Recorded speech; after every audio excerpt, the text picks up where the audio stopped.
Back in New York, the fallout from the credit crisis is still weighing on the banking sector. Fitch Ratings is holding its 2011 Global Banking Conference today. Christopher Wolfe oversees Fitch's coverage of U.S. banks, and he says regulation and legislation are the bank's biggest challenges. And Christopher, great to have you. Welcome to Fast Forward. Thanks for having me. Well, let's talk about this recent breaking news. You got a chance to look at it here. Basel perhaps weighing a 3.5 percentage point fee.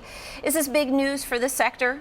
It is. I think Dodd-Frank and the Basel Committee has certainly looked at the role of some of the systemically important institutions and how they affected the crisis. I mean, they certainly had a disproportionate effect on how bad the crisis was. And so they're certainly trying to figure out ways to not so much avoid the next crisis, but allow banks to survive the next crisis. And so we're not surprised that they're keying in on some of the larger banks in terms of where capital levels should be, and clearly I think everyone agrees capital levels were too low pre-crisis. So, I think that's going to be an interesting debate as to where they go with it. We don't think that the outcome will be that there is no surcharge. There'll probably be some. I think the debate will really be around what level of that surcharge will there be, and will that be consistently applied both here and abroad. So I think if we go down that route and the Europeans don't, that's certainly going to weigh on in terms of competitive issues. The Swiss have also said that they are looking at having much higher capital standards than the minimums proposed under Basel III. So I think that it's going to be a very interesting debate and where we go with that. I think when we think of it from a creditor perspective, though, actually more capital's a good thing.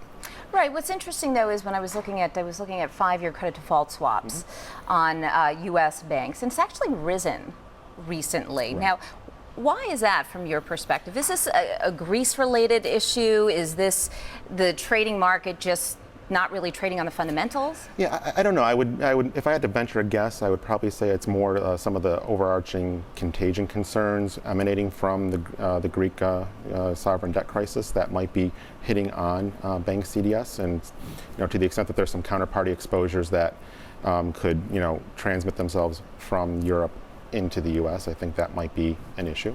How safe do you think our banking system is relative to where we were just before the crisis? Yeah, we think there is actually been significant improvements in the level of capitalization that we have.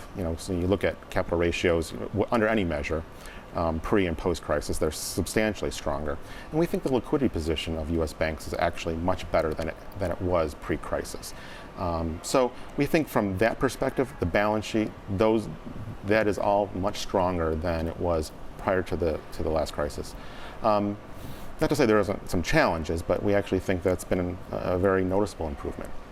How about securitization? There's a lot of investigations into the securitization process, and that has led to a real slowdown in mortgage-backed securitizations, at least on the single-family residential side. How do you see that potentially developing over the next couple of years? It's going to be very difficult until they sort out some of the regulatory rules. So there's the rules about the qualified residential mortgage, and those rules still need to be written. I think there's been some draft proposals out there, but they're under a lot of debate. And then along with that is the risk retention rules. So in order to securitize, you have to keep some level of that securitization on your balance sheet. And again, there's still a lot of debate, and there isn't the clarity that I think many banks need in order to really re-enter that market. So until you get that clarity, I think the securitization market's going to stay more or less where it is. What do you think about the banks? We heard Peter mentioning it there, that the banks are saying they're not going to be able to compete as effectively with banks overseas based on these capital standards. Again, I think it comes down to whether or not those SIFI buffers, if we call them, are going to be applied more universally. And I think if that's the case, then I don't think the argument is as strong. And then just in terms of headline risk right now, I know that doesn't factor into necessarily a ratings change, but it is something that does affect the stock market and could potentially put some of these banks in a difficult situation. Sure. And we actually think that's a very important risk, and we highlight that as something that really will weigh on the sector sentiment. You see more, and there's some new investigations emerging, and we can't say that that's all said and done. I think the industry is going to operate under a microscope. So far, it hasn't resulted in any changes in our ratings, but it could if there's some really highly adverse developments that emerge.